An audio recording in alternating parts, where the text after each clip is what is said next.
So like daily topics. What's been in the news today? Stop thinking forward. No, I'm thinking now. What's been in the news today, bro? Have you watched it? No. We don't look at the news. That's what I mean. But how weird is that? It's like a thought. But that's But that's like leaning into like separation. Yeah, but that's the good thing about. Like outside of like, general. Yeah. Not being in the loop. I'm way out of the loop. I'm in a shed every day. What are you gonna do? I'm out of a loop and I'm in a cycle. So let's go. My carbs. I'm gonna be fucking drunk by the end of this one. Us. Get it. It's been in this bottle since 1870. He's sending me away, man. You fucking giant.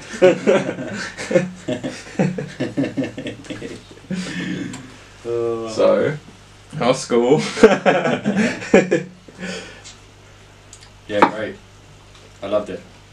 Oh, right. No. Mate, the school is a cannon. Yeah, you just Sat jumped in this in. barrel for And like then the they longest time. Just like, And then they spit you out. right. And it's not even like a cannon, really. It's more like a. It's a sound. Yeah. Here's everything we taught you. Breaks the barrier. There's It just nothing. happens going so on. fucking quick. Yeah. Shoo. I think it's like a really civilised prison, which you get to go home from. Oh. So you have to go What's there. It You have was to go there every day. it was Hogwarts, wasn't it? We were chatting about earlier. Yeah, the spell. Of, Yeah. Teaching us how to spell Yeah. and formulate manifestation through writing, reading, and Yeah. visionary. Your words are powerful, and Mhm. and then it's all because there's a guy with no nose that's after you. No nose It's for me. like a Hannibal Lecter approach. For many reasons. Yeah, Harry Potter was kind of sick though. Yeah. I never used to fuck with it. Bro, But- it all translates. Yeah. Really. Like even Yeah, what- so that's like the studio desk, but also like where things have to happen off camera. Yeah. Did you ever watch the 70s show? No. It's where Well. basically it's like what's his name? Oh, is this the one Mila where Kunis. they're all up the staircase? You got Fed, who's like Is he's this the not one where gay, they're but all up the he's gay. staircase in the intro? And they're standing there like that? No, Yeah. and then they're in the car and it's like I can't remember the song. There's a fucking song to it as well. But basically, because it was like a kid show, when they smoked weed, you never saw the weed, and they just used the camera in the middle, and people just they just sat in a circle, and all you saw was them, and it was kind of like a hazy room. But they were just chatting bare shit, so you realise like they're smoking weed. But they Oh, never, that's ever, what they were they doing in never the showed a show. spliff. Like, it was sick. It was subtle. Right. Have a, You loaded, yeah, man. ready to go. My pancake it already. Tobacco, man. Tobacco. Who knows? Welcome to the shed, bro. Very nice. That's fine. So yeah, I'm gonna call it episode 6. Episode 6. Levels. With Yeah. friends. So why? Let's breathe. Let's breathe first of all. Get into the room. We've been here a while because it took me about 2 hours to set up. We're here. Dinner's gone. What do we have? We have the. We haven't had. I haven't cooked it yet, have I? I just made chicken fucking wings, mate, that were vegan. Fuck it. Just to let you know if anyone's That's it, fucking yeah. out there trying to get me. But as you said, you thought of a good idea earlier to do a different kind of way that we can start this. Right. And the cameras that I'm using run out every 30 minutes, so we're going to try and draw a horse left-handed while I try to communicate with you at the same time. Let's get it. So let's pick up our pads.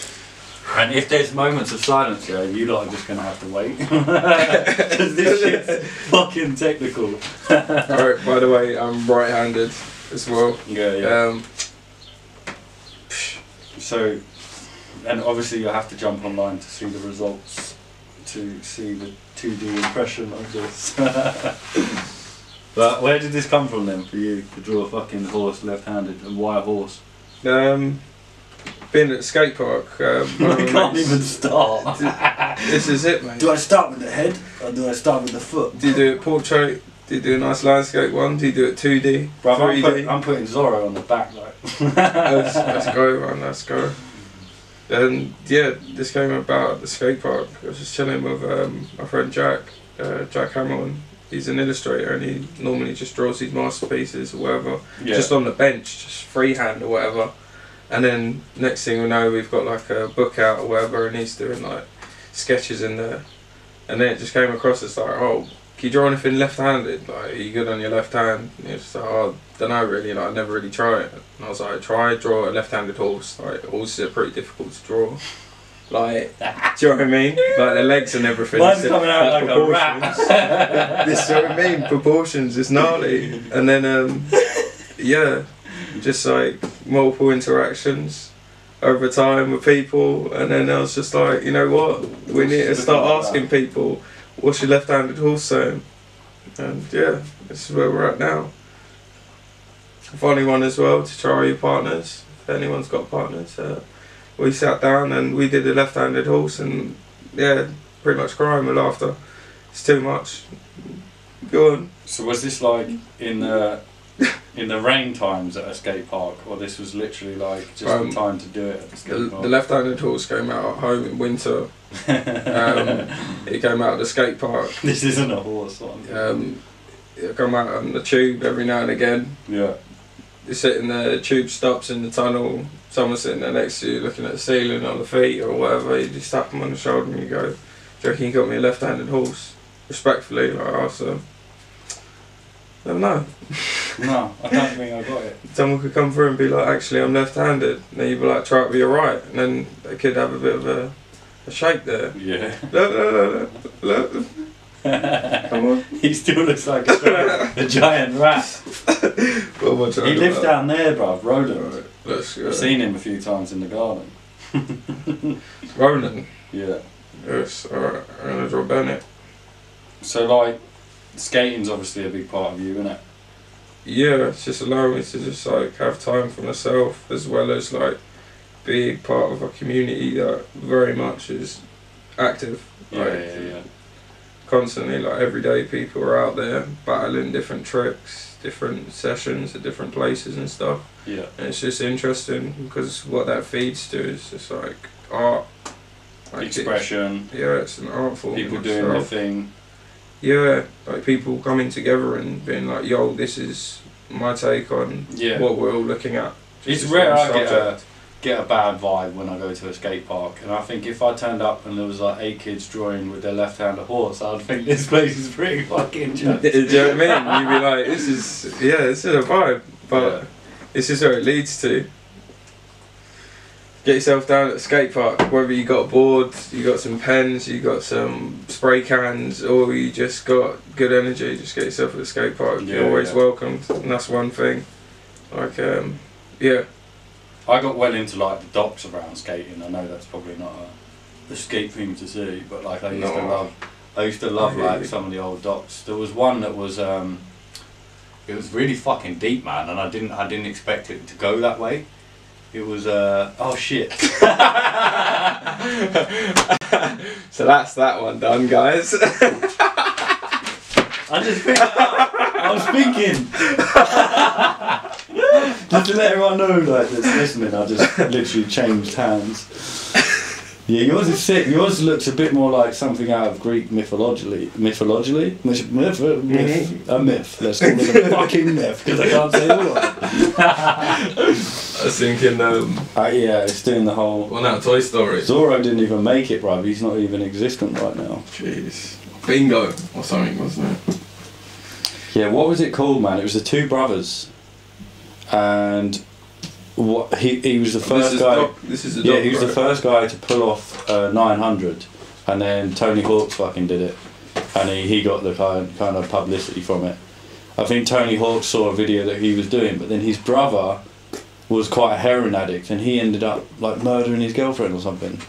What? Yeah, it was crazy. Like Whoa. I thought it was about just like the skate side and Tony Hawk's on 900, and then it hit you with this at the end of the dock. We'll have to, if we had production right now, I need insight on that. we would Google this. It's gnarly. But then I liked watching the ones that were about like Rodney Mullen. Yeah, I Rodney mean, Mullins is just a technical genius. And he was just obsessed. And his dad wouldn't let him skate in it. His dad was like proper. This is the thing, it was the times, and as well the fact that Rodney Mullins managed to open up a space for skaters to be able to be like, yo, I'm going to be a bit fruity with it, because it was quite like, you're a punk or you're a grunger, that you'd skate and you'd have to wear like certain clothes and be a certain way and like fuck society and shit like that. Yeah. Very much an underground thing. So skating for adults at the time when it was coming out was just like, oh, they just do heroin and skate around and around the streets and rob shit from shops and drink beer all the time and shit. And it's like, yeah, so does everyone in any sort of like walk of life. But like the space that a lot of skaters actually thrive in is the fact that we want to be able to express ourselves freely and not have to feel like we're sticking to the status quo every time. Like going in these like cycles again, like, oh, sweet, skating's cool, but then once upon a time skating wasn't cool, and that was even a bigger barrier to get through, as well as learning these tricks and like owning up to like, oh yeah, I skate and whatever. Yeah. So like for a while I used to have friends that would just like, we'd go skate and we'd just go skate like car parks or whatever, or like tennis courts. And then, like, people were just getting injured just from like trying like stupid things, like trying to ollie the fucking net, like diving over, like clotheslining through the shins, trying to jump down stair sets and shit like that. So like, locally. And then a few years went on, I had a bad fall down a hill, and I was just like, oh, I'm not skating again. Got into cooking. Yeah. And I was just like, oh, I'm going through London and all this, right? So the adrenaline's I'm gonna like, chop shit up. the adrenaline's coming through, and I'm just like, yes, I'm awake for all of these hours and getting into this like workspace and whatnot. Yeah. And then I'm travelling through London, and I'm just like, this is all just like rad. It's all fast. Yeah. So I was just like, I need my board. So skating came back in. It was helping me having that balance to be like, all right, cool. I'm gonna take some time. Do you find the board grounds you a little bit then? Yeah. Back into just not having to concentrate on anything but what you're doing. Yeah, I'd freak out sometimes if I'd be like, oh, I'm going out. I'd be like, oh, I haven't got my board. Because I know I'd be out. I'd do some work or something, and then I'd meet the boys. Yeah. And if I didn't have my board and they've got their board, in between like going places, we'd just skate. And if I get my board, cooking's very similar to that though as well, where you put yourself in a mental state, because you cannot think about anything else but cooking when you're cooking. Because if you do, you're burning. Yeah, that's literally how that works. It's like no micromanaging, like it's here and now. Yeah, fresh. Yeah. Otherwise, it's toast. Yeah, so you can't burn toast, yo. Yeah, no, that's mad. Nah. Well, imagine on that subject as well. I had a chef threaten to punch me over toast. He came in. I'd been working for like a week or so on breakfast. The chef that was supposed to teach me how to run the breakfast and plate up and everything. Yeah.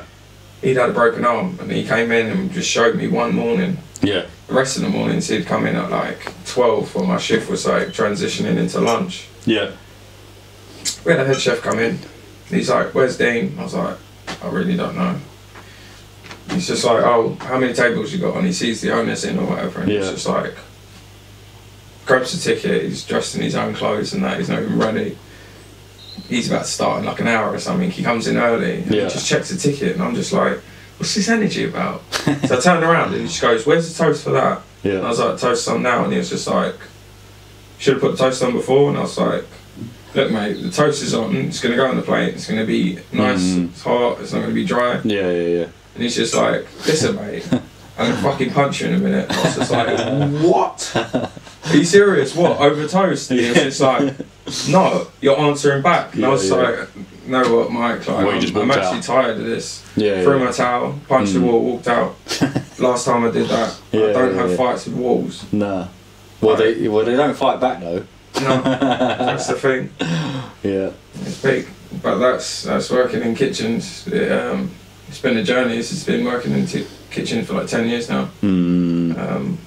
I've worked at the Ivy. I've worked at the Shard. Yeah. Aqua Shard. I've worked at Galvin Hope, La Chapelle. Yeah. That's one star. Shout outs. Yeah, trust. We got some. We got. If you've ate there, you've got dined some stars here. there. Yeah. That's been fun. Just like experiencing, seeing all this stuff. Because all the kitchens that chefs go to, Yeah. I believe that at their cycle, 10 years, they'll be like, I want to do my own thing. Yeah. Or they go back into refining their art, and I feel like I want to go into my own exploration and cooking and not have to do fine dining. Well, it's like in hours, and it brings you to that thing where the guy's like, "Where's this?" and he's like getting physical over it, and it's just not needed. No, it's just like, "Yo, are you hungry?" There's always one. Like, guys, like, this should be a place of happiness. There's food here. And we're making things here for people to enjoy. Yeah. And you're bringing bad energy around my toast, bruv. Yeah, I back up. Like, straight away, he walked in, I felt it. I was like, he's on the pass. Yeah. What's happening? I think, though, like, for me, what brought me into cooking, like, was my uncle. My uncle taught me how to cook. And, like, I always remember when he was like, come here. So I went into the room and he, like, showed me this chicken.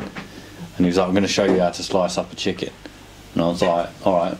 Like, I moved over to Spain, innit? And I lived there for about 2 years or something. And he used to cook every day. Like, him and his missus would cook every day, and they'd have little challenges. And, like, he would cook, and then she would go, like, she would, like, secretly come to me. They'd both cook rice, right? And to be honest, I couldn't ever tell the difference, but she'd go, taste this. This is my one. When he asked which one is better, this is the better one. And what I reckon really was they were just fucking with me anyway to see if I would always just say hers, right? So value points. Yeah. So she'll be like, yeah, I bet he says mine because I've already told him which one's which. You know, it's like a double game. And then I remember he had this chicken, and he was like, R.I.P. Yeah, he was like, yeah. The non-vegan me was there. That was like a good nearly 10 years ago. What a boy. Man is old. And the chicken's here, right? And he's got it on the table. And then he's just gone like this, and he's like, look. So I bent over to look. For some reason, I'm looking like closer at the chicken, like I'm meant to see something else. He's just flipped it like that, and the head's just come round. And I'm like, what? And he's like, yeah, they don't cut the head off here. I was like, oh man, that is mad. So we de-gutted it and fucking cut the head off. And then we used to have like chicken rice salad, like nearly all the time on the barbecue in the garden, beers. It's a platform for greatness. 4 or 5 o'clock, you know what I mean? And then you just drink the rest of the night, Spanish, and then you go to bed about 9. Because you're fucking plastered. Yes. You know, but that was good, like. But then I came back here and cooked more a bit like that. But then I was thinking, a lot what got me into cooking was fucking watching Gordon Ramsay. The big dog. Yeah, just his shows, man. Just that's a different sort of passion. What are you? I'm an idiot sandwich. It's like, but that's where I think a lot of people understand the amount of stress. Like, and some people that might have that fucking magic idea, which really isn't one, to move to Spain and start a restaurant when you've never had a restaurant before, don't realise how south it can go, how much money problems you can go into. And then you look at like half of that show is riddled with people that think they could do that, and it's just like, nah man, like you need years, 10 years, 20 years like of real experience in the kitchen because it's all about the food, man. Facts. Like, I went to college at Westminster and trained with some chefs that similar age to me. Some were like to the age of 30, and they've got kids and whatnot. And we were on a like apprenticeship course, so it was like its own little kitchen and all this stuff. I went from a diploma course and dropped out and was just like, no, I want to do this full time. Got a position at East India Trading Club, so old boys, gentlemen's, like Yeah. suits and ties, like all sharp and that. So Yeah. I like that sort of stuff, that sort of wear, just to see it. And Yeah. that. It's old school. It reminds me of my grandparents. Mm. And it's like it's classical for like Yeah. English, and as well as having like my Caribbean side. Yeah. So it's sort of like getting into Westminster and seeing all these chefs like 40, 50 years in the game just battered. Yeah, I'm just yeah, yeah. like, Yeah. you're still here. Yeah. One yeah. chef's been in this kitchen, East India Club, he'd been there for like 25, 30 years, just chiseling away, same position. And Yeah, I'm just yeah. like, I respect it, but like, I the think- menu doesn't change in those places, and this is what. No, one but then you're under- just existing, man. This is it. One under chef was just like, look, Yeah. go through here. This is my sous chef. He was like, look, go through here. When you get up to your next position, start looking somewhere else.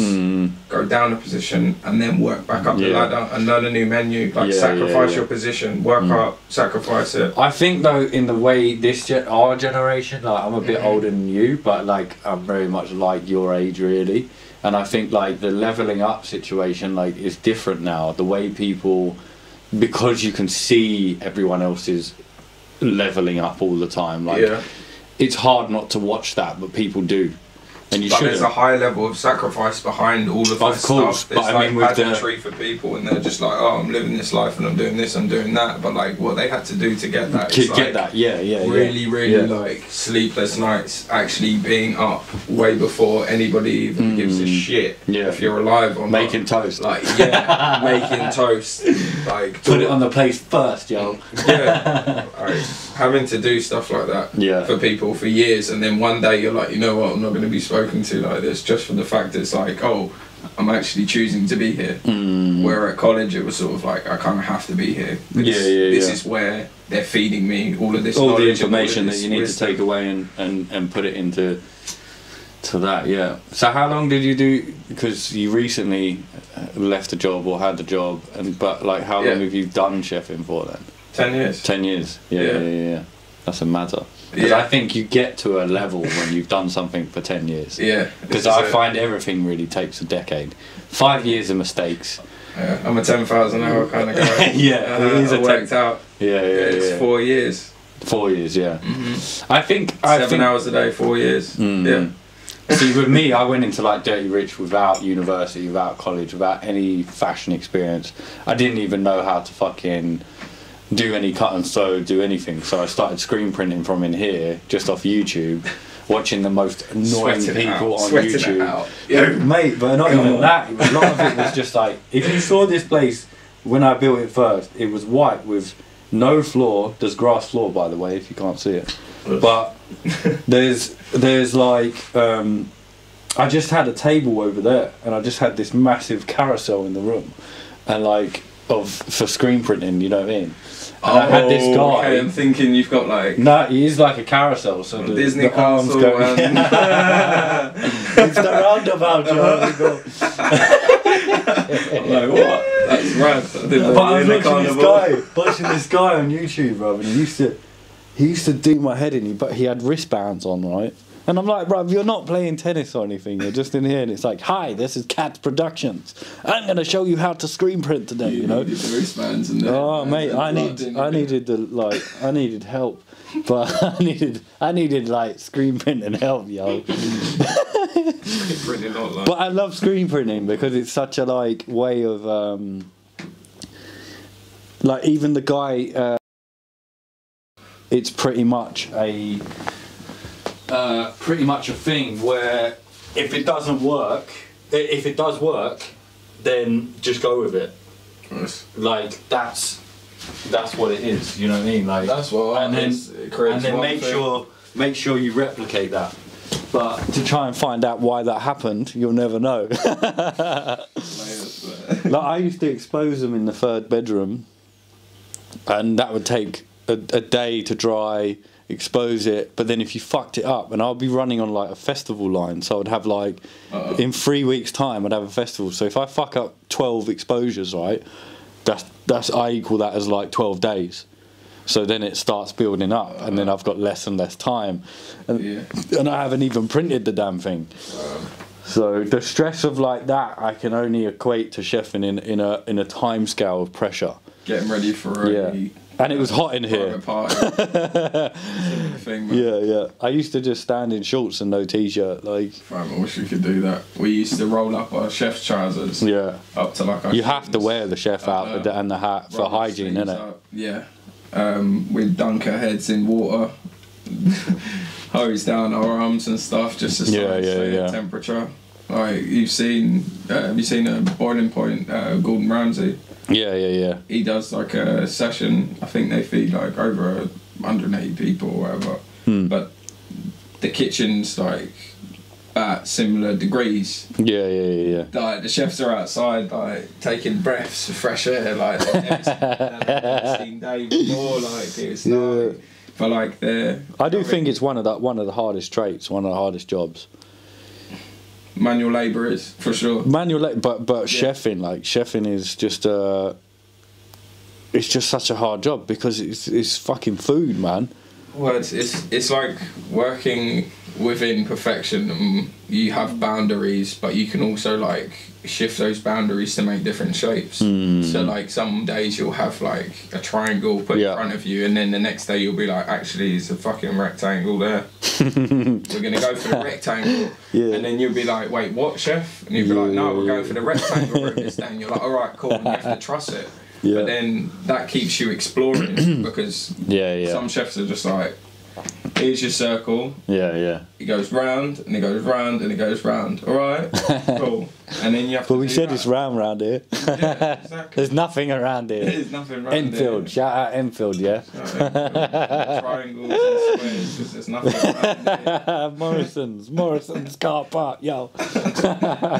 No one's gonna have a clue what we're talking about there. But it's fine. We're just talking about the pink lemonade in the building as well. Always. Like the Germany Dodgers. If only they could see. Oh, mate. So chefing, skating. Yeah. Music. Music is your thing, though, isn't it? Music is your frequency. Yeah. So when did you first get inspired by music? Was it childhood? Because like for me, it's my dad. My dad has.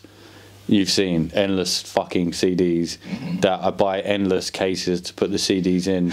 That the cases always stay empty. Today and CD upon CD on the chins, and I'm like, okay. And then you play them.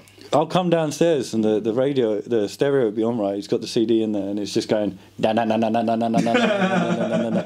And I'm like, can't you hear? He's like, hey, what's going on?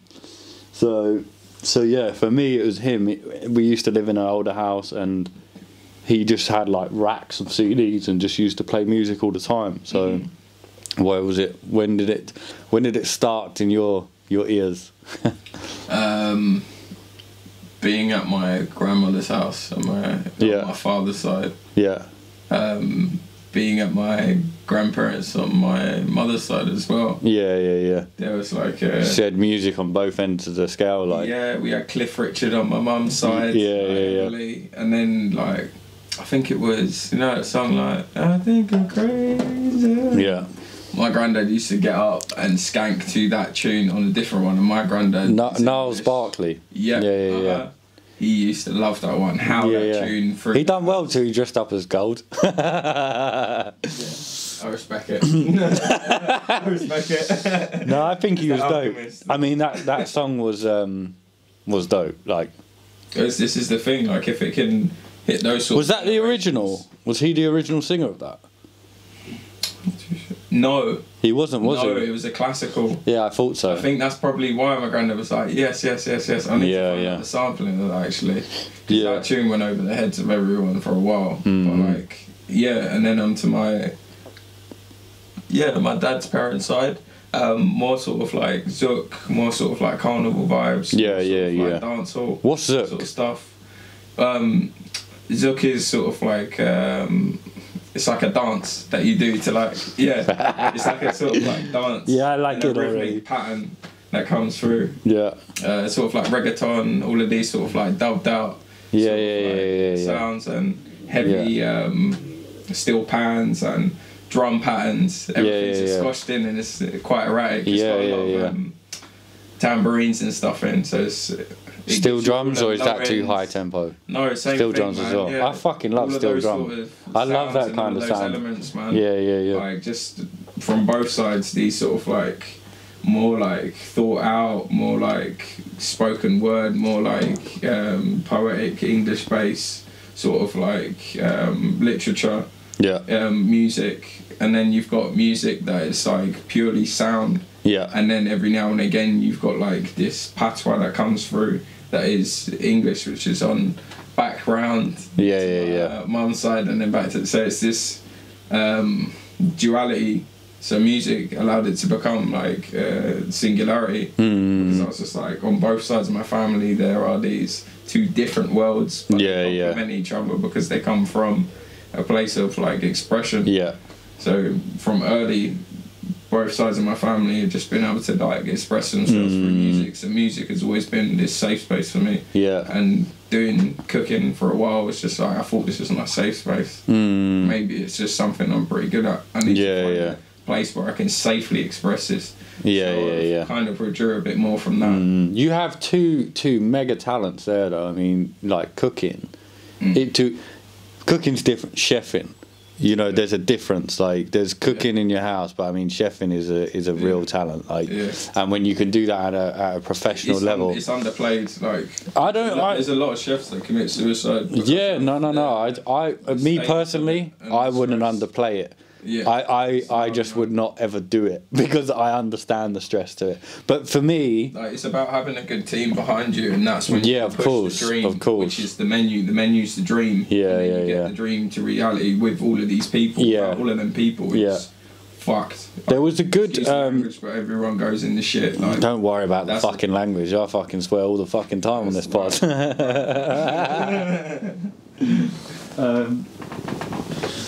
But I mean, I even enjoyed I even enjoyed a film with Bradley Cooper, and he was a chef. Burnt. Is it Burnt? Yeah. It was brilliant. And he's trying to get the Michelin star, isn't he? And someone drops the fork or whatever, and then he gets it the second time, and it's all the money behind it and everything else. I understand it. Like, that's why I appreciate it when you go to a restaurant, because you got to think there's so much gone into this that has created this one thing on the plate. And it's absorbed within 30 seconds. With a conversation. In the presence of. And it's sort of like, there's a lot of chefs that. And then if they've got a fast metabolism, it's shat out within 20 minutes. All your hard work's turned brown and gone in the sewage. So chefs are very aware of the process of things and how fickle it is. The other side of it. So we can have a stance of being like, you know what? They can do whatever they want when it gets to the table, but I need to make sure that I do my job. And it is art. Like, there's no other way around it. Otherwise, you get lost in the like, oh, I'm just doing this, I'm just doing that. You're not just doing taste that. Like, it's a canvas you can interact with, like, soul to soul. You can be like, that has a life in it as a carrot. You make that into a puree, you make that into a soup. You try that soup, you season it, you got a little bit of cardamom in there. You got coconut. Like, you taste that, you're like, it speaks to you. Of course. And it's sort of like, like you said, it's shut out and it's consumed so quickly. Like, but you consume that energy. Aware of that, so it's like that push and pull. It's that expansion and that contraction. So I had to step out of that because it's too much like speculation on this, that, tomorrow, this, that, oh, when's this, that, and timings and everything. So coming back into how do I express these sort of things. So would you ever do something like yachting, like, or not? Work chefs that have done yachting. Like, I mean, that seems. They don't come back. Nah. They don't come back proper. That's what I'm saying. What do you mean proper? As in they're mentally fucked up, or they they just do because. So I've seen for a yacht, right? Yes, I mean, if you're doing charters, you're looking at like 150 grand to 300 grand for 3-4 days. For what? To charter a yacht, you know what I mean? Just to go. I'm talking like a 20 million, 40 million pound yacht. So 20, 40 million. People that own yachts. These are the people. I'm saying, like, chefs that have gone and worked. For Yeah. Like 40, 20 million. Yeah. and they don't come back alright, man, because of the environment. Chefs in the kitchen, they have addiction habits. Yeah. Most are alcoholics, really. Yeah, because they're obsessive about their work. Yeah, the perfection of it. So the thing is with yachting as well, from what I've seen, it's very much. Not that I've been on a yacht. Like, I'm generally in the shed, living life. But I will be on a yacht one day for 2 days. Ching ching, yacht life, yo.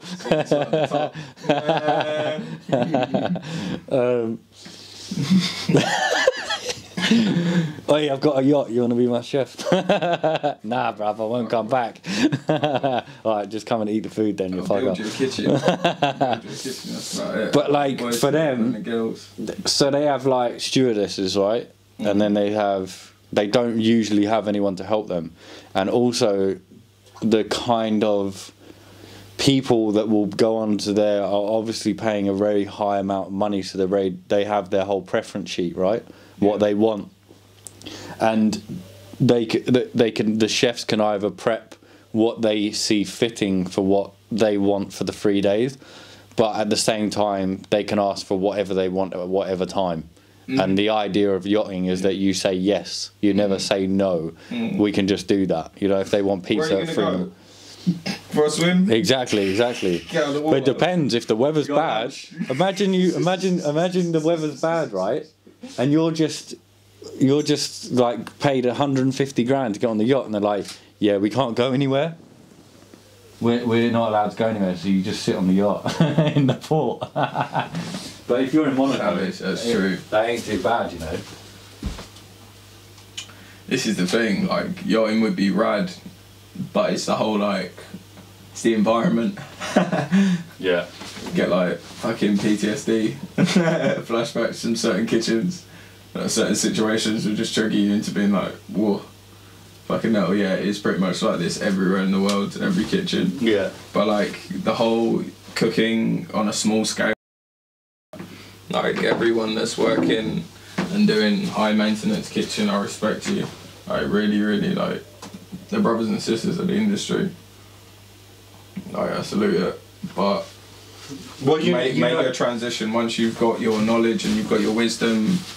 Get your safe plan and do what you need to do, because the world is big and it's beautiful and it's ready for you at any time that you feel fit to go and take your fucking dreams. Yeah. And make them into a reality, like, facts. Because there's a lot of chefs that will try to keep you in one place. Yeah. What you do, but you're even better at being you. Well, it depends. It depends whether in any industry, it depends whether you want to be a company man or whether you want to be for yourself. And there's two different types of people. There's people.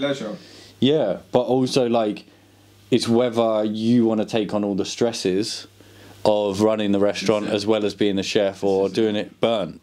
Basically, do you want to take on the financial stress, or do you want to just get your pay packet, work on your art, and leave and get paid? You know, so it's the two things. Like, you're always going to have that problem of answering if you take the side of the company man. But if you take the side of your own route, your own reality, your own restaurant, then you haven't got to answer to no one, but there is added pressure. Yeah. And the fact is, you could lose it without even having... You could lose it without even it being your fault in some cases. You know, and you worked, you know, you imagine it's the family fucking business. That's what you see so many times on Gordon Ramsay, you know, and they've done it. Someone's died in the family and they've kept it on. It's important. There's a format, there's a matrix, there's a system to it. There's a old school, there's a new school, there's a current, there's... What's the word? There is... You're just a lyricist as much as me, bruv, so find it. It's out there. There's like times and stages, and there's eras. Yeah. Talk about eras. Yeah. So, like, what me and my dad were saying on the last pod, you know, we was talking with me and him. Obviously, it's a 40-year age gap, and I was saying, like, after with him, we was talking firstly about my mum giving birth, and around that time, you know, before that time, men wouldn't go into the birthing room. You know, men would sit out in the lobby, right? Wow. And how, like I said, you know, that's a real change in society where now you've gone in, and like some Could I people ask a would. question? What? What's your dad up to? What? Was he in the room? Yeah. Alright, cool. Yeah. What's he thinking? Fucking hell, what's going on? No, sitting there with a paper. Oh, what, right then? Oh, with a paper. Yeah, He he's probably sitting would. outside and he's just like... He'd probably be Like, like, it's got a bit in of there reading like, is it or out? Is it, something. you know, is it done yet? Just like... No, by the sounds of it, from his view, Because we're... my mum might have a different, Yeah, go on. but the point I'm getting to is like the difference in that led to a conversation where we was talking about how from the 1900s to the 50s it was very regimented in a fashion sense. So like, you know, you'd have your high top hat years with your breasts and everything else, and it would have been different with food as well. So you used to have like ferret season, you know, people would eat to the time of the year what they could have, what they could hunt, seasonal. Now we're in an abundance of everything. Because guess what? This leads to famine. Unfortunately, Of course. This is a constant thing that happens all Well, over the Western world is propped when up we by were the eating Eastern. seasonal, we were fine. Of course. But the second we started going into like, right, cool, we're gonna get strawberries in winter and shit like that. Yeah. We fucked about with our body clocks. We messed up our whole geographic. Yeah. Because we're in a certain part of the world, certain foods and herbs That don't and all grow. that grow here. Yeah. As well as they don't grow here. Don't grow here, but do that grow we here. eat. Yeah. That's for a different hemisphere, for a different diet, for a different mentality, for a different metabolism. Yeah, of course. So you're wondering why people are having difficulties in their health. Yeah, and stuff. why everyone's allergic to fucking everything. Why, you know, obviously these traits are coming out. It's like, what I find so annoying with things like that is that we live in the Western society. It's very based upon, you have a problem, take a pill. It's the painkiller effect, right? Yeah. So you break your leg, you know the painkillers are not healing the leg. They are taking away the pain from the leg. Yeah. Right? So it's a numbing Someone was effect. saying about Yeah. that, like So- taking painkiller. for so your we're not back looking- ache, but you're yeah. still walking around and Doing damage, you can't feel it. Yeah, in your So breast. the point, what I'm getting to with that with food, is that we don't look at the root problem. We look at what the existent problem is, and we try to get rid of it. Rather than stopping the cause of these problems, we always go, well, that's the problem now, I need to solve it. No, It's within- solve the problem from the beginning and you won't have the problem in the first place. yeah, what went in the machine, Yeah. have all that funny colour stuff come out. Yeah. Yeah. Do you know what I mean? Yeah, exactly.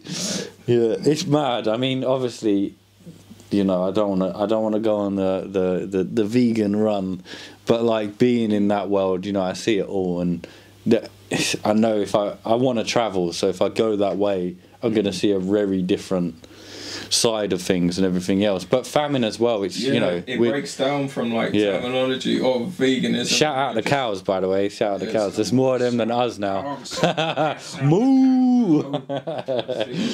Yeah. Shout out all the junglers as well. Oh. But it does cause famine. It does cause, you know, you can't feed one side of the world everything and not expect the other parts of the world to have everything. It's, you know, it's not gonna work that way. There's one earth, there's one resource, and we are not being resourceful. Let's face it. We're taking what we fucking want when we fucking need it. You know what I mean? So. Yeah, just bopping about. just seeing what- Oi, Greg's, mate. Greg's. Let's go. I used to have a Greg's all the time, though. Favourite. Their vegan sausage rolls are pretty good, mate. I've got a couple of packs of them in the freezer. They're better cold.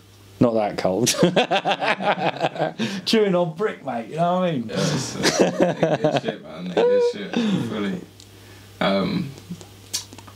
I had. But music. Oh, go on. Go on, tell me though. What are you going to say? No, I was just gonna say. I went to Greg's the other day Yeah. and had vegan sausage roll. It's just like, oh yeah, this is nice. Mm. Got halfway through it and I was just like, need some sauce. Things are dry, fam. I can't lie. They are dry, That's the one thing I'm missing from meat supplements. The thing dry. Well, it's the fat. As a chef as well, like Yeah, it's yeah, one of yeah. these things where Yeah. I'm trying to transition. I haven't Yeah. eaten meat in like 6-7 months. Like, Yeah. I'm like out of that zone of actually needing it or Yeah. wanting it or it being in my diet. Yeah. There's loads of other things to eat. Of course. And I've like worked in the veg section for like 2.5 years. Yeah, yeah. And I sat there and was just like, you know what? I'm just gonna start eating this stuff. I mean, at the end of the day, if you're meat and eat, if you're eating meat, If you're eating meat.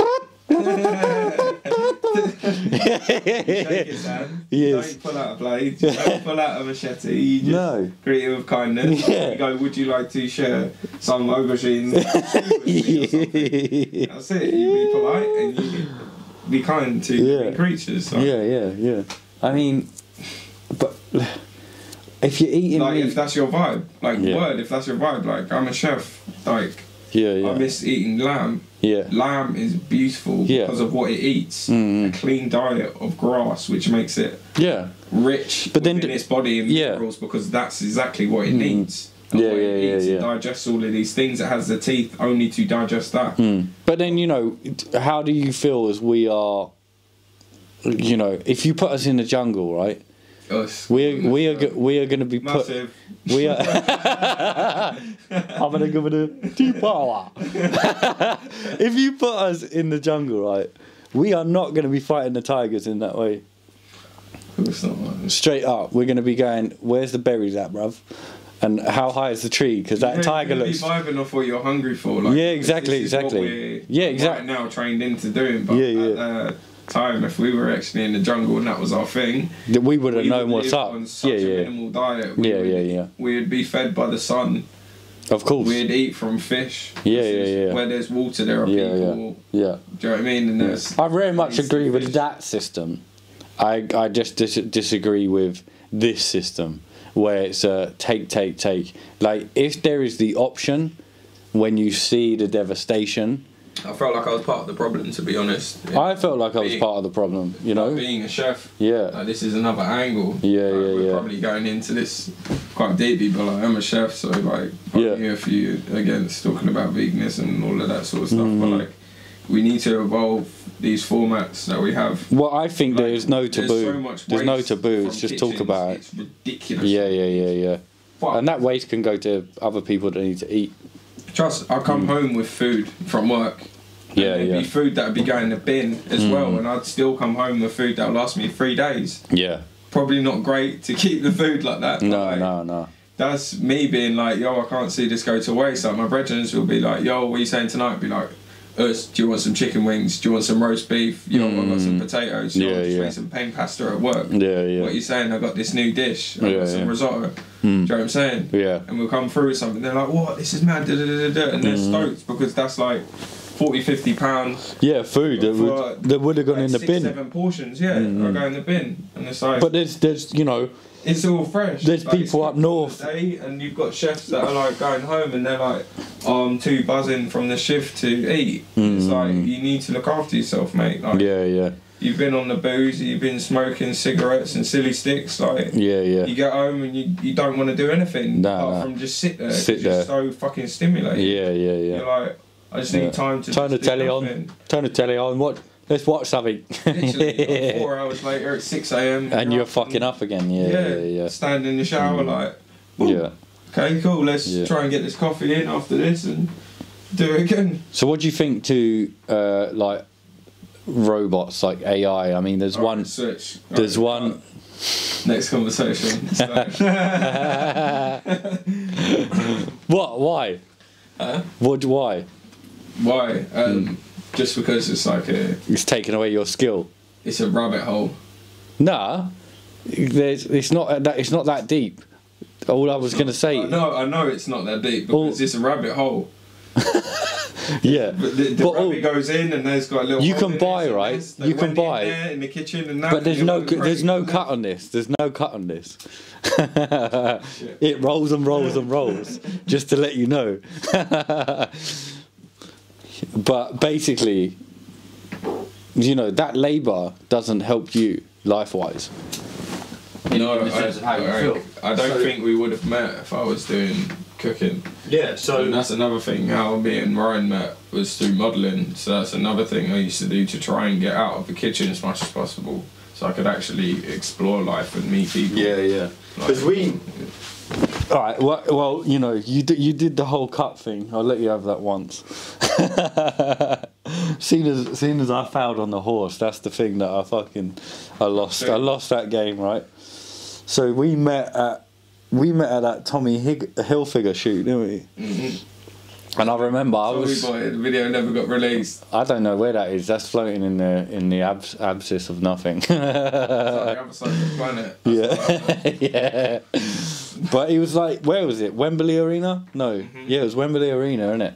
And they hired out the whole fucking place. I saw TNA wrestling there when I was younger. Like, one of my brethren, he was like 2 years older than us in like sixth form or whatever. Yeah. And he had ID, so he could get like whatever. And he got like a couple Smirnoffs, and we're in the crowd just like screaming. And these are just chucking themselves about in the ring. It's so funny, man. Like, great building. But I remember that day. We were sitting in that fucking room. Oh, mate. And what I like in my head is because you look at these times before and you're like, right, that was before COVID, so it's like before, so we're all like, there's all like whatever that is, but we're all sitting like 20 of us in this room, and because you're like the extras, you're like the off cast, like, yeah, we'll come get you when we need you, but you all sit in this room, so there's this weird sitting there just like, yo, bro, it's like fucking 9 hours. It's like 11 a.m. 9 hours. You're telling me you're gonna come get me when you're ready. Yeah. So I've got to be ready for how. But you weren't told the time. It's just you're just like, all right, I'm in this room forever. Right. And then you came in just like with a fucking skateboard, and I was like, yeah, all right, this guy's probably worth chatting to. And then you were playing football, weren't it? Yeah, funny enough, and then they had the skateboard in the scene. Yeah. I was like, what is that about? And then it was really, really jarring, but like, was he a football player or something? No. He was no. Who was this guy, man? Right. Geezer was musician. That was it. We were the backup dancers. Yeah. And we were everything that day. Yeah. I remember when we had to like. We had a party. Like, when he was on stage. Music videos, right, and it's packed. Yeah, there's 10. You now, there's like 10 people in the fucking room. Telling you now, there's holding like their hands up. And there's one camera behind. It's jokes. It's a vibe, nonetheless. Like, yeah. But this is like another line of work. How's it been for yourself? Like, well, I got on that agency. I'm on another agency. Anyone wants to employ me, I'm here in the shed. But I don't leave here very often, so it has to be something to do with the shed. Any sponsors though? Amstel, we love the beer. Amstel, Cabassia. Yeah. I could easily chat an ad at the beginning quite easily. Amstel, your greatest beer since 1870. 4.1 won't get you pissed, but you'll definitely enjoy it. Oh, I lost the job. But yeah, it's alright, like fucking basically the thing, COVID and come for like that all happened, innit? So I got an agent, like, and then that happened really. There's obviously been a lot of work, but I find like I watch TV sometimes with my dad and you look at the adverts, you're like, fucking hell, like 4 adverts in a row and it's seriously famous actors. So I'm like, obviously the major productions got real hit, so they're like, right, where can I get some other work? Yeah, so then all the ads like that, but then you got the whole entire fucking internet, you've got fucking everywhere else. So but I think my agency didn't really do too well for it. I'm not sure, I don't know, like I think a lot did. There's small lot of big names in music again booked because everything's opening back up. Like I miss seeing some of the big names play. Yeah. It's a similar thing. If we take ourselves out of the industry, it's like, who do you kind of want to see in adverts? I know adverts are pretty trash and like forceful. Yeah. But especially TV ones. Yeah, it's sort of like if you saw Rowan Atkinson on Earth, you'd be like, oh, Wicked is still bopping around. Yeah, or Bill, what's his name? Do you know what I mean? It's these sort of things. Bill Murray. No, Bill, he always has his fingers like that. He's in About Time, he's in... Bill Mitchell? No, Bill... Peggy! No, he's got like... He's an older version of me. He's got like... He always grabs people like this up. I don't know what it is. He must have had 2 dead fingers. But he's in... move. Oh man. It's like a Tai Chi move. He's like the octopus in What? in Pirates of the Caribbean. Pirates of the Caribbean. Bill Nighy. Oh man, I tell you what, I need a production guy so you can YouTube the shit I don't know right now, because that's you. So this is the thing. Alright guys, You know what I mean? this is my interview. I'm keeping my trousers on. Alright Ryan, I must say the 3/4 lengths. These ain't 3/4 lengths. these are long shorts. I'm just here with it. These are knee height. Alright, cool. Where are they? They lift up the trousers. Doesn't really matter, I'm in my That's yard. alright, man. Yeah, we ain't going out. It's cool you got the rack out there. For the churching.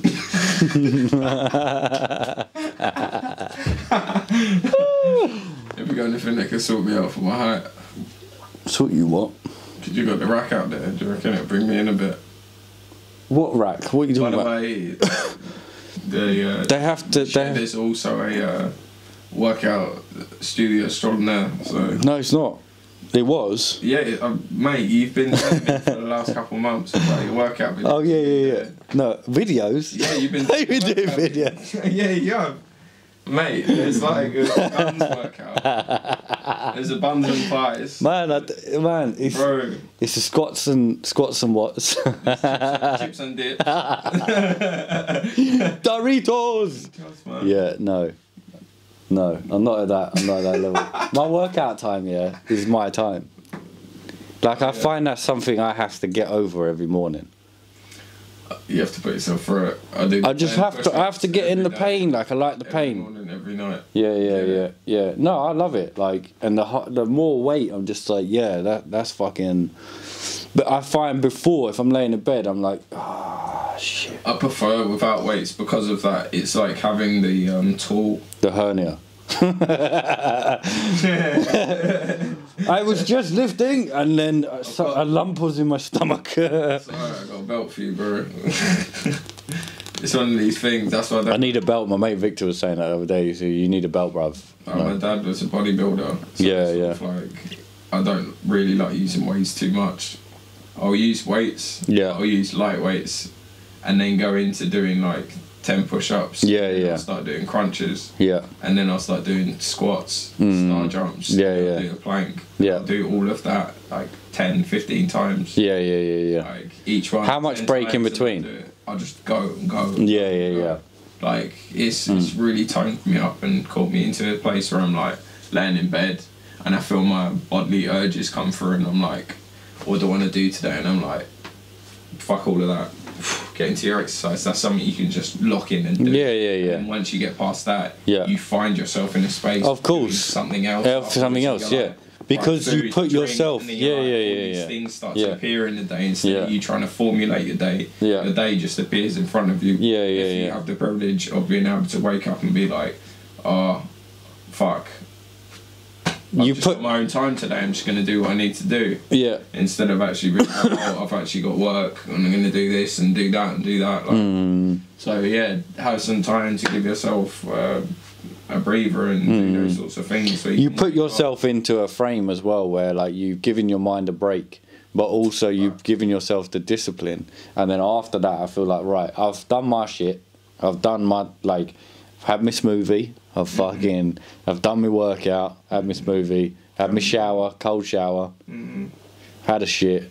I'm ready. Like, and then that puts me in a mind frame, and I don't feel like it's done until I've had the cold shower, because that's the real punishment at the end. But I don't even feel like a cold shower is a punishment anymore. It's like, right, I feel alive. I feel ready. You know, I don't like a hot shower anymore. I can't deal with it.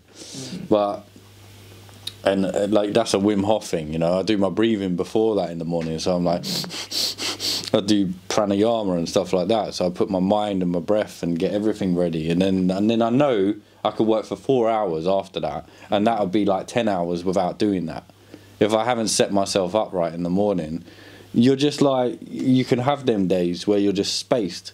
Oh, I don't feel the, I don't feel the motor. What you got to do. Yeah, and you're like, you write a list, and then you look at the end of the day and you've done 2 things on the list because you're not regimented from the start. And they always say the first 10 minutes when you wake up, that's when you got to put yourself into the goal for the day, in a sense, where you're going to go. If you're the person that flicks on the phone straight away, and then you start looking at what everyone else is doing, everything else, you're going to have a day that ain't going to be worth it. Or if you put on negative news at the first 10 minutes you wake up, you're just going to put yourself in a mind frame that isn't switched on from the beginning. Facts. Facts. Facts. Couldn't have said it better.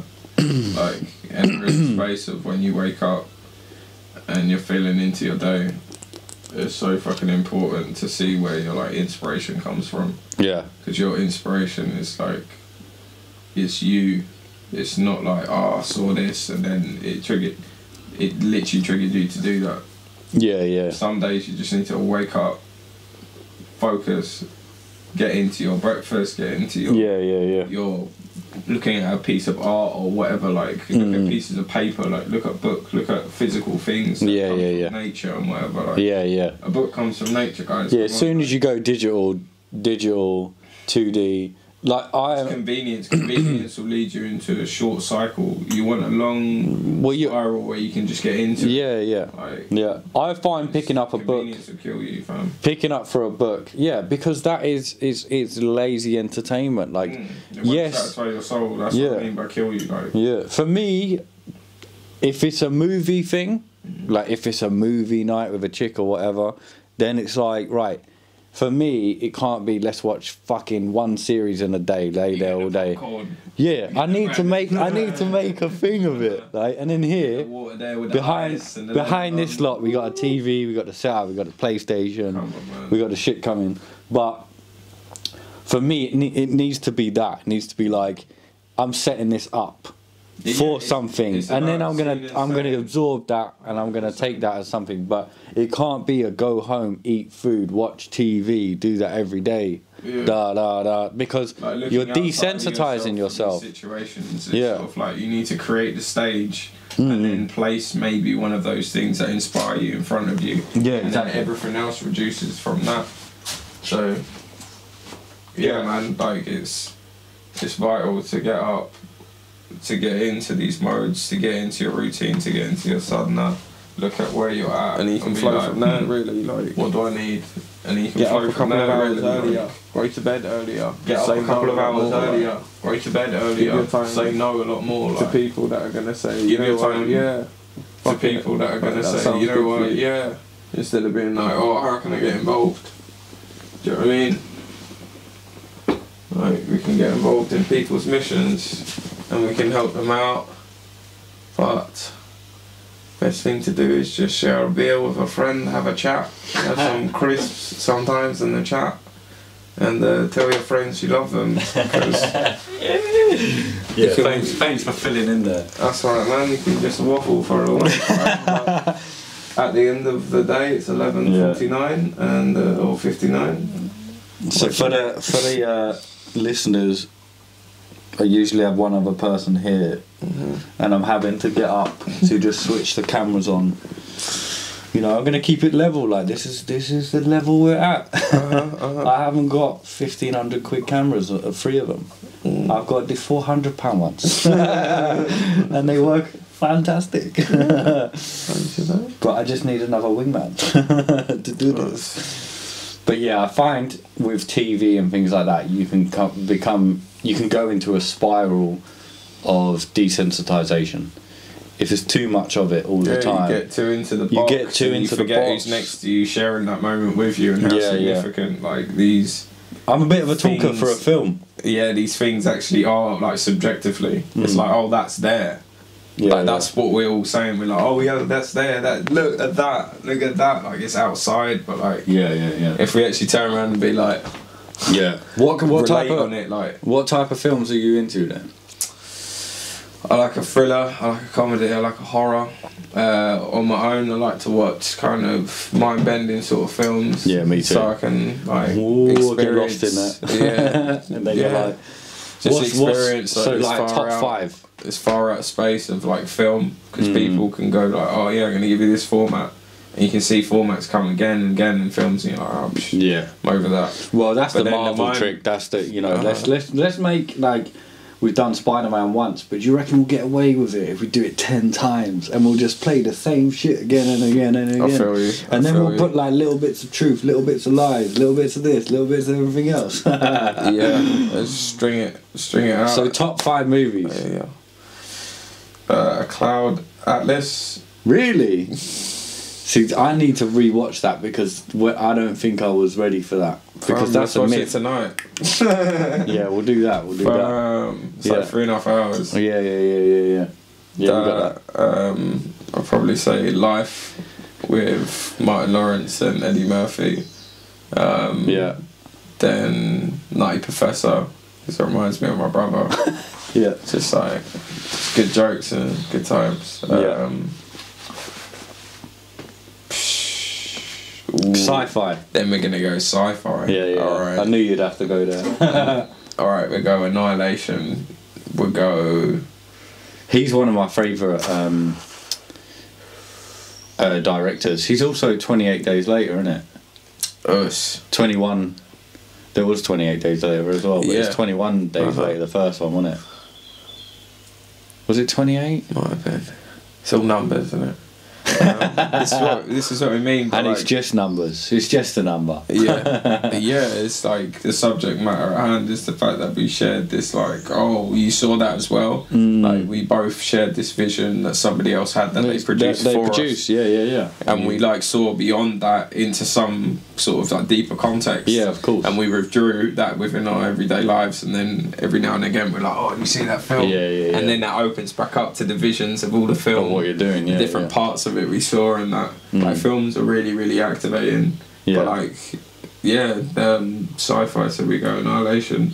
That film's mad, just because it takes the whole idea of everything we know as like blocked off as this is nature, this is animals, these are humans, this is that. Yeah. It blends everything, and you can't really contextualize that at all. No, It just because comes through it's as- a different organism coming into this ecosystem that it's fresh. that shows a complete mutation of everything in the essence of what that organism is, right? And it's not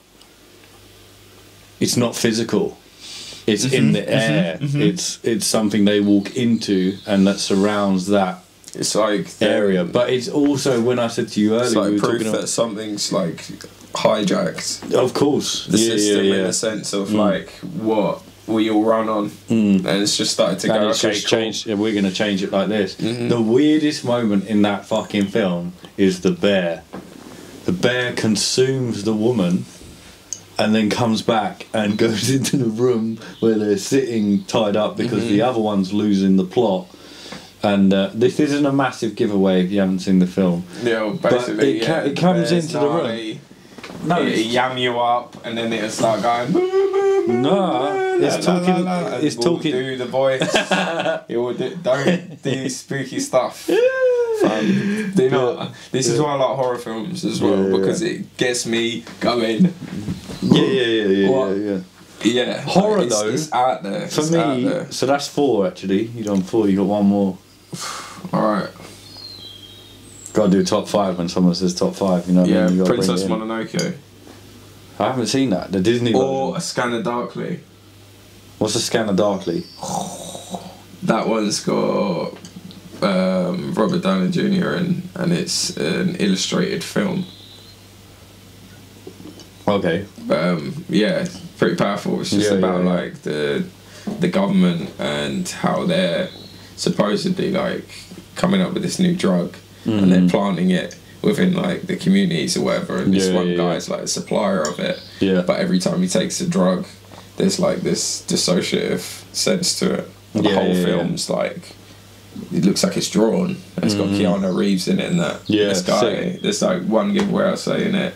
This guy's like taking the drug, and when he stops taking it, he starts to like hallucinate. Yeah. And that's like the whole part about it. So you just keep taking these fucking things because hallucinations are weird. Yeah. Like you'll see like bugs on you, and you'll be like washing. Yeah, yeah, Like, what the fuck? Yeah, Bugs everywhere and shit. And I it's think like that's like the theme throughout the whole thing. Film, it's like a guy that's like addicted to it, and he's just like, I need to just keep taking it. And then there's another guy that's just like a supplier. And there's another guy that like leisurely takes it and kind of like pushes the boundaries and like writes up about it and tries like making cocaine in the freezer with like aerosol and shit. It's like really far out. Yeah, like, and they all live in the same house. I need to watch this. This is cool. And then one of them works for the supplier works for the government. And has to put on this like suit that disguises his image and shit. Yeah, it's gnarly. It's actually gnarly. Mad.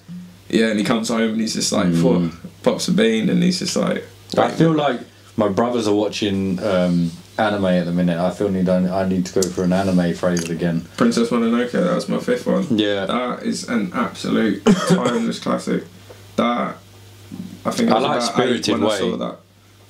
That kind of shit, like, and then I like other things like Tron. Have you seen fucking Tron? Tron is relentless. It's Love sick, that. man. It's such New a one sick as well. film. Yeah. The old, with all the the old, lights and that. the old one's cool, but like you weren't ready, man.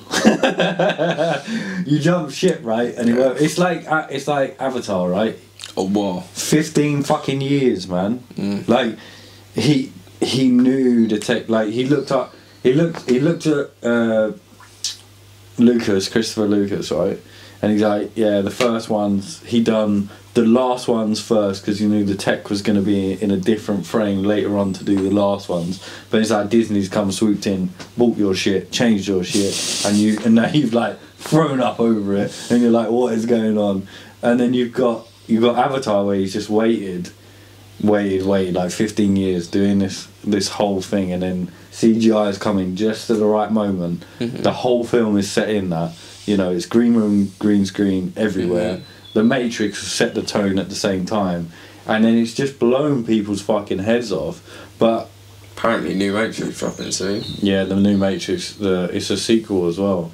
Yeah, and Keanu Reeves and I don't know the name of the actress, but Trinity, she's in it. That is another film. Let's go another film. Matrix is. I would say Matrix is the one. Matrix. Oh, I haven't seen this. The Animatrix will. If you watch The Matrix and you got any sort of like perspective from any sort of way come towards you, or any sort of shift, go and watch The Animatrix, and that will allow you to just like have it in smaller bits and see the the possibilities of if the Matrix was overrun, underrun, worked well with all of these. It basically takes you to the centre of it. Yeah. The core. Yeah, it takes you to the hard drive. It just basically spins you out this way, spins you out that way, spins you out that way. Yeah. You can go back into your body, you can go back out your body. This is the potential if the machines take over and where they're at. And because with these are the sorts of films I love. Yeah, I'm very sci-fi based. With horror, if it's like Texas Chainsaw Massacre and shit like that, all of that stuff. No, I'm not really that stuff. The thriller is worse for me. A thriller I find is not visual gore, because visual gore doesn't really bother me too much. It's when it's the unknown. So they put a motherfucker in a tank and they got a blindfold on and shit, and that's when I'm like, yo, like, how you getting out of that? Yeah. Like, are you tripping? Bro, what are you feeling? That's next level. Yeah. But then I think like, I was terrified of Signs. You ever seen Signs with Mel Gibson? And it's like, it's an alien invasion, right? And it's with what? And he's just like Phoenix, Jaquan. Is it Jaquan? It's the end. Is that the sort of like theme of it? It's just like, it's the end. No, so Mel Gibson plays a priest, and his wife dies in a car crash, and there's different flashbacks between that through the film, and they live in a very crop environment based urban part of America, and it's to I think it's his brother maybe, or it's his wife's brother, and that's Phoenix, you know, the actor Joaquin Phoenix, I think his name is. No, God. Yeah. Anyway, Mel Gibson, 2 kids, and you don't see the aliens really at all. You don't see them at all. I know of Mel. So Mel's going at it. Has he got any guns, any swords? No. So like they just barricade up the house. Has he got some Bolt outfit or something? No, like they steez. No, he's no Mad Max in this. He's a fucking Mel? priest, bruv. He's Mel the priest going at it, the aliens. But they so you got a priest going at it with the aliens? No, so it doesn't go like that. Like, but there's this one part in the film, right, where it's a VHS camera situation, and they basically,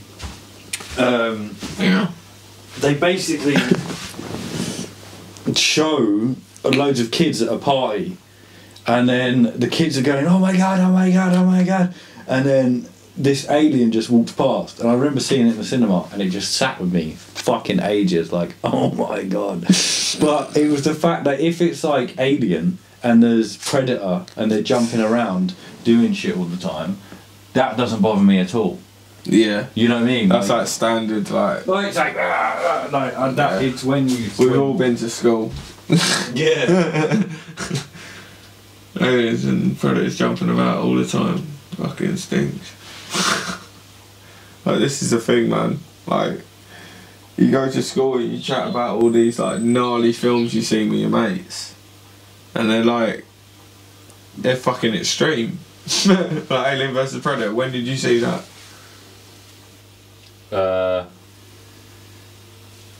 Years ago. Exactly, mate. Yeah. Too young. Yeah. But like, there's a difference between like a brother with a gun and doing all of this madness, and then like a fucking extraterrestrial being having laser battles with an alien that's got dreadlocks. Like, yeah. Like, that's just far out and almost right on. Yeah. I mean, like, we vibe off that sort of stuff, but like Mel Gibson. I really like Prometheus though. Prometheus is different. Prometheus, apparently that one. Everyone's gonna pick up on my dyslexia. I can't read. No. I have all different words for what they're spelled like. That's what dyslexia is. Yeah, look. Just because you say it's like that doesn't mean I'm going to read it like that. There's rules, so it's fine, man. No, I don't give a fuck. Like, that's how I interpret what I'm seeing. Like, my dad's the same. Is that a Lamborghini? No, Really? Dad. It's a Lamborghini. Bless him. But it's still the same fucking car to both of us. Yeah. Don't mean to be old school, but yeah. My sounds a beach. Yeah. Got a mate. But yeah, Prometheus was dope. Like, because it's man to find mankind. It's the created to find the creator. And that's the evidential search for a lot of people, like, why am I here? It's the biggest question. And I find with that film it was delegated. What, in the shed? In the shed? Yeah, because you can bring it in a little bit and you can be like, ooh. Well, this is a question in the shed. Why am I here? Well, I built it and now I sit in it. And now I have conversations in it. There we are. But it was dope. I thought it was dope. Like, I like the way that they've done it. I think if you're really going to do a film like that right, it has to be based on the technology. Word. It has to be based on that. We are living in a world right now where the technology is not quite what it was before. Many, many years ago, when you really look at it. So I think with Prometheus, it demonstrates that in a way. Morpheus. Give me the fucking tablet, Joe. Oh, video. You boys coming want to have a soon. good night. I'm going to trip with you right now. Yeah. Come on. Yeah. Yeah, Prometheus is a trip, bro. See? It was. I'm letting in. Yeah. Prometheus. These chairs will do that. That's cool, man. No, I'm helping. Prometheus. I know. Okay, so. I'm with you on the spelling tactics right Do you reckon now. it's better? What brings to mind when I say Prometheus? Matrix. Get out of the box. I'm stuck in a box. It's a great. great film. Brilliant cast. Don't know any of their names. No, we didn't. Whatever planet they filmed it on, wicked. Would love to get an Airbnb one day. Yeah, mate. Prometheus apparently was supposed to be before Alien. Yeah. So it's like well, because that's discovery of, where it like, started. It was, you know, the actual story is completely aligned with Mary, Christ, everything like that, which is crazy. But Ridley Scott based it upon that.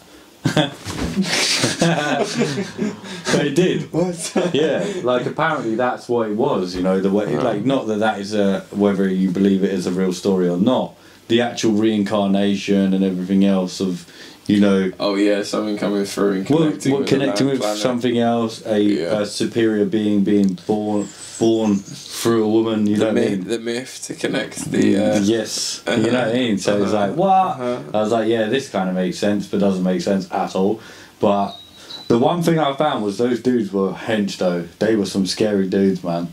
Oh, no, space. Yeah. They're not gonna be tiny, yo. You need to know how to live, bro. Yeah. Literally planet hopping. Yeah. Like all the Watchmen as well. When you got the blue dude that comes through and makes that like clock. Mr. Yeah. He can just take matter and take it into his own hand. You got the guy with the cap on. With like the face mask on, where he's like, "You're not." He's got the different. You don't get it. And that. You're not. I'm not in here with you. You're in here with me. Running shit in town. You've got a lot that flying in the out. They're coming through with all the. I like the Watchmen because it created Deadpool. It took the comic Marvel situation to what it should be. You know what I mean? Rather than making it PG and making it safe, they would like. Look, these guys are alcoholics. These guys are fucking got their own troubles. These guys are this. Like, we're gonna put them in. And the Watchmen was such a. It gave it that bass note straight from the start. Like, boom. Let's go. Oh my god, it's a comic film, but there's real murder. Like, you know. It's raw. Sin City as well. Yeah, Sin City was good, but I found the black and white situation. It was good, but it just didn't hit home for me.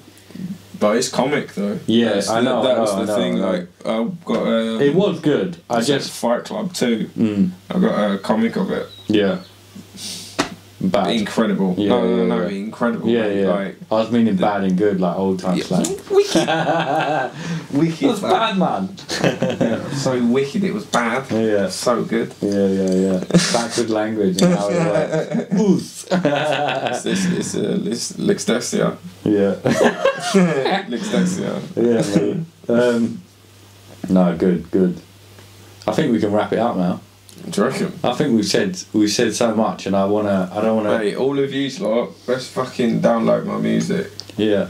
Because where do they download it? Because it's nice to listen to things that are new and download stuff. Yeah. To be fair, just to hit on that topic, the music situation, we delved into it and jumped away. Yeah. But how I think you're definitely the best DJ I've had at fucking Dirty Rich. Like as not a shop DJ. There's only like 5 of them. But like, over the years, but I've never actually looked at like that's employ a DJ. So he's like, what can you do a few tracks? Yeah, cool. I can do that. Just came through and I was like, go on. Nah, but I walked in the shop and it's like, I'm like, what the fuck? That's it. You're just like, what? They're